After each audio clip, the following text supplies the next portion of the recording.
কিছুক্ষণ আগে, ঘন্টা দুই আড়াইক আগে, বাংলাদেশে ঢাকায় একটি অত্যন্ত দুঃখজনক এবং জঘন্য একটি ঘটনা ঘটেছে। ইনকালাব মঞ্চের নেতা জনাব ওসমান হাদি, তাকে গুলি করা হয়েছে, তার উপরে গুলিবর্ষণ করা হয়েছে। আমরা কিছুদিন আগে দেখেছি চট্টগ্রামে একইভাবে আমাদের আরেক প্রার্থীকে গুলি করা হয়েছিল।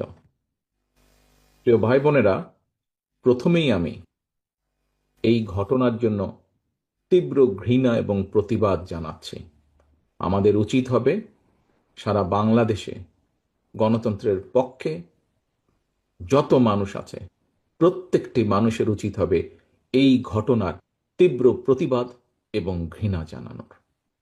আসো, আমাদের আজকের এই অনুষ্ঠান থেকে আমরা এই ঘটনার প্রতি তীব্র ঘৃণা এবং প্রতিবাদ জানাই এবং একই সাথে বিএনপি এবং ছাত্র দলের দায়িত্বশীল একজন কর্মী হিসাবে আমাদের দায়িত্ব হবে প্রশাসনকে, যারা এই ঘটনার সুষ্ঠু তদন্ত করবে, তাদেরকে আমাদের অবস্থান থেকে সহযোগিতা করার কোনো স্কোপ সুযোগ যদি থাকে, আমরা আমাদের সর্বোচ্চ সহযোগিতা করব, যাতে করে তারা প্রকৃত যে দোষী ব্যক্তি তাদেরকে খুঁজে বের করে দেশের আইন অনুযায়ী তাদেরকে শাস্তি প্রদান করতে পারে। প্রিয় ভাই বোনেরা, দেশ একটা অত্যন্ত সংকটের ভিতর দিয়ে যাচ্ছে। আমরা দেখেছি গত এক বছরে বিভিন্ন সময় বিভিন্ন ব্যক্তি, বিভিন্ন সংগঠনের সদস্যরা হুমকি দিয়েছে প্রকাশ্যে যে প্রত্যাশিত নির্বাচন আগামী ফেব্রুয়ারি মাসে, সে নির্বাচনকে তারা হতে দেবে না, বাধাগ্রস্ত করবে। প্রকাশ্যে হুমকি দিয়েছে। একটি দল, গোষ্ঠী বা কিছু ব্যক্তি এই দেশকে, দেশের মানুষের শান্তি, স্থিতিশীলতা বিনষ্টের জন্য উঠে পড়ে লেগেছে। এবং এ কারণেই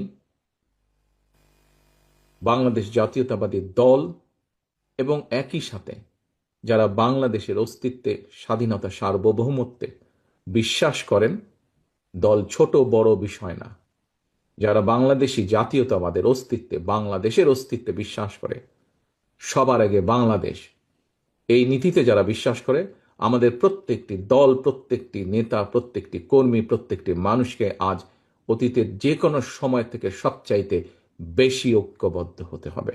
কারণ যারা এই দেশের স্বাধীনতাকে ধ্বংস করতে চায়, এই দেশের সার্বভৌমত্বকে ধ্বংস করে এই দেশের স্থিতিশীলতাকে ধ্বংস করতে চায়, তারা তাদের ষড়যন্ত্র যে শুরু করে দিয়েছে, আজকে ওসমান হাদির ঘটনা দিয়ে তা প্রমাণিত হয়। আমরা বিভ্রান্তি ছড়ানো থেকে প্রত্যেককে বিরত থাকতে হবে। কেউ যাতে কোনো বিভ্রান্তি ছড়ানোর সুযোগ না পায়, সেই ব্যাপারে আমাদেরকে সচেতন থাকতে হবে। এবং একই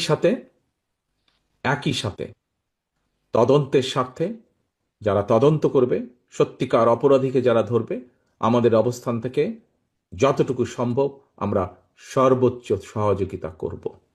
আজকের অনুষ্ঠানে আমার বক্তব্যের প্রথম অংশ এটি।